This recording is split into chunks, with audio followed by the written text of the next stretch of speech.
Hey guys, welcome back to my channel. Today's look is inspired by Bhavana Menon's beautiful wedding look. I'll be showing you both hair as well as makeup. So without further ado, let's get this started. Taking this dark brown color from the Ardell Brow Defining Kit, I'm going to start filling in my brows. If you look at her eyebrows, they're filled in with a dark brown color.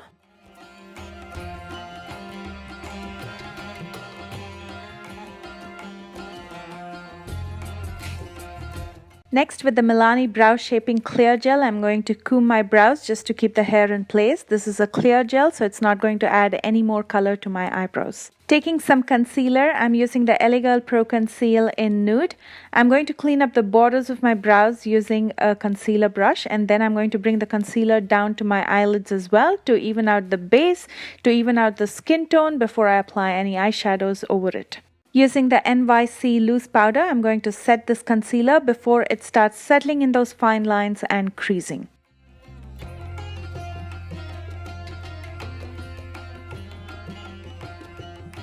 For primer, I'm going to be using the e.l.f. poreless primer. This is going to fill in all the pores and smoothen out my skin before I apply anything else over it.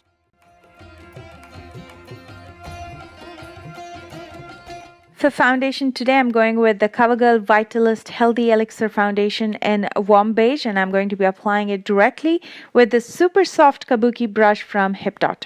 Just as a side note, I'm going to be using all affordable drugstore products today, so it's accessible to everybody, and these are products that are pretty much available throughout the world.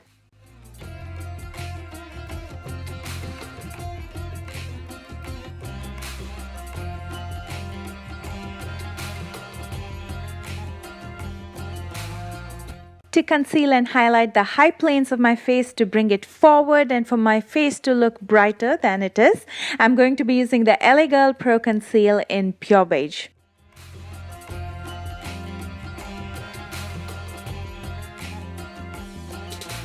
I'm going to blend this out with a damp beauty sponge from Studio 35, one of my favorite drugstore brands for all the beauty sponges and tools that you need on the side for a little help.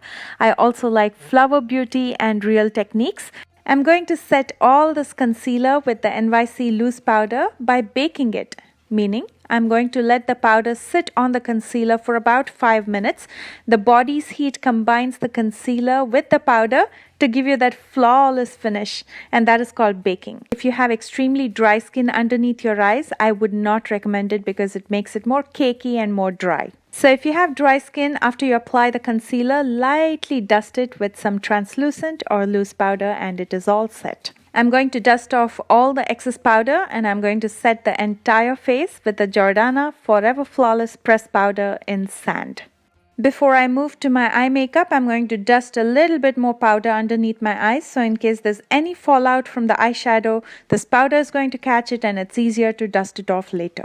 Her eye makeup was a soft gold smoky eyes, and that's exactly what we will try to recreate today. I'm going to be using the Wet n Wild Not a Basic Peach palette. Using the transition color, I'm going to define my crease by blending this color out in the crease and warming up everything using a blending brush.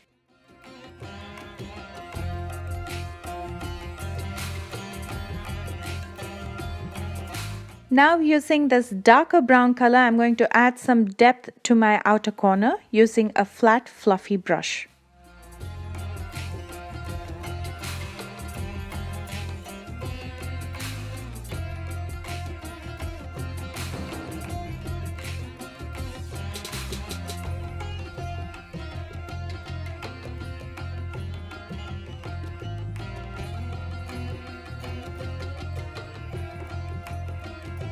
Next, I'm going to apply this gold color to the rest of the lid and I'm going to blend it out with the other colors so it looks seamless.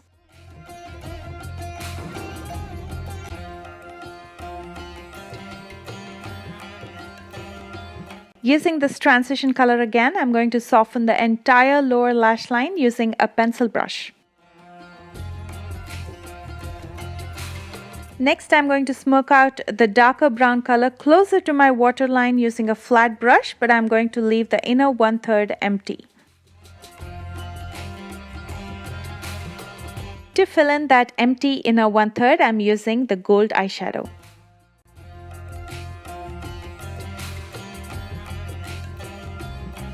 With the Wet n Wild highlighter in Precious Petals, I'm going to be highlighting my brow bones as well as inner corners to separate out the eyes and to brighten it further.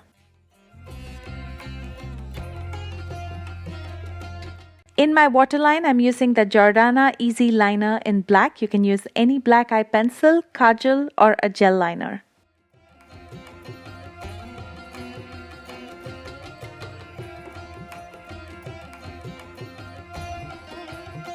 She has a small wing in her top lash line and she's very lightly lined it. So I'm going to be doing the same using the Wet n Wild Mega Liner in black. I'm going to slightly elongate it just like what she has. Her false lashes look very natural, so I'm going to be doing the same today. But before that, I'm going to prep my natural lashes by curling it and applying a coat of mascara. And for lashes, I'm going with the Ardell Natural Lashes in 117.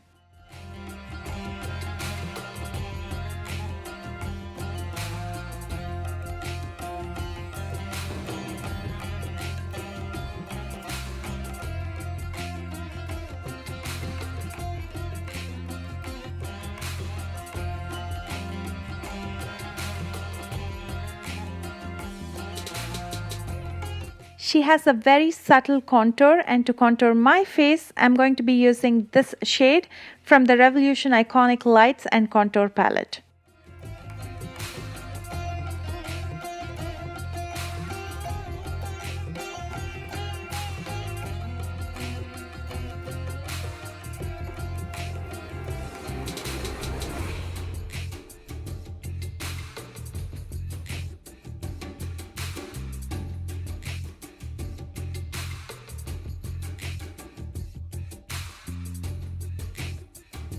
For blush, I'm using a very light rose color. This is called Heartfelt from Coastal Scents. She also has a very subtle glow, and for that glow, I'm going to be again using the Precious Petals highlighter from Wet n Wild on the highest planes of my face. On her lips, she had an orange nude going on. I didn't have any color that looked exactly similar to what she had, so I decided to mix two different lipsticks. First, I'm going to apply the DNC Lip Crayon in Sweetheart, which will take care of the orange color.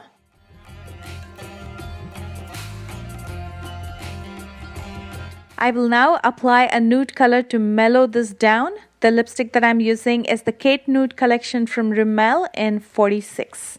To make it a little bit more lighter and more matte, I'm going to first remove the excess using a tissue paper. Then I'm going to dust some loose powder on top of it. And finally, to lock all my makeup in so it lasts longer, I'm using the Wet n Wild Photo Focus Setting Spray.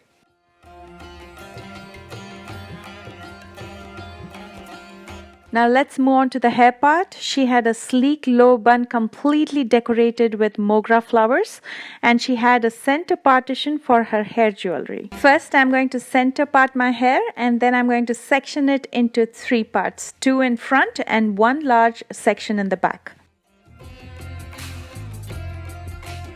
With the section in the back, I'm going to neatly comb it and tie a low ponytail.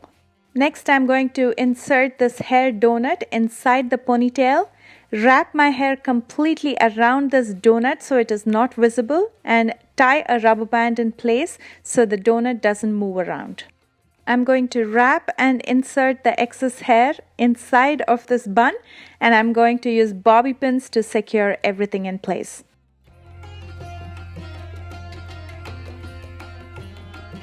I'm going to now wrap this bun with mogra flowers. Unfortunately, in the US, I don't get fresh mogra flowers, so I will have to settle for these paper ones.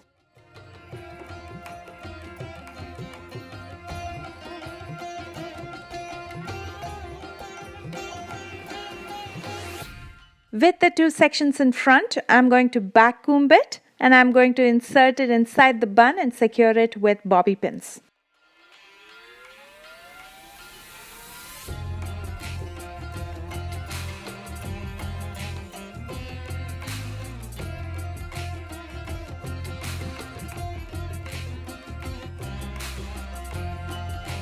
To neaten up any baby hair or stray hair, I'm using some hairspray.